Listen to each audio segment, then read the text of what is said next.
Tindakan tegasnya saja ini yang selalu kita suarakan kepada kepolisian.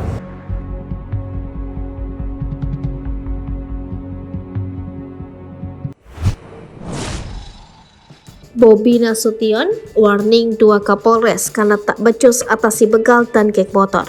Wali Kota Medan Bobi Nasution mengingatkan dua Kapolres di wilayahnya agar segera menindak tegas pelaku begal dan geng motor. Dua Kapolres itu adalah Kapolrestabes Medan Kombes Valentino dan Kapolres Belawan AKBP Joshua Tampu Bolon. Menantu Presiden ini mengakui jika kejahatan jalanan semakin merajalela, apalagi saat malam hari di beberapa titik rawan. Bobi menyentil gerak lambat kedua pejabat Polri itu, padahal seharusnya polisi sudah mengetahui basis dan kelompok para pelaku kejahatan.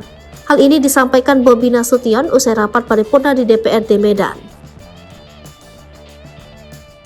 Atau kejadian yang bukan baru sekali ini terjadi di Kota Medan, kita sudah sering sampaikan, kita sudah sering juga koordinasi dengan pihak kepolisian, khusus Polrestabes dan Polres Belawan lakukan untuk penindakan.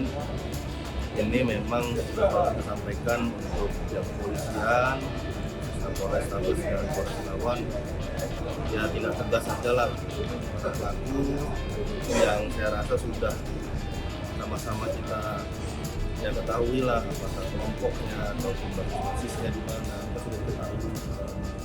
Tinggal tindakan tegasnya saja ini yang selalu kita suarakan kepada kepolisian.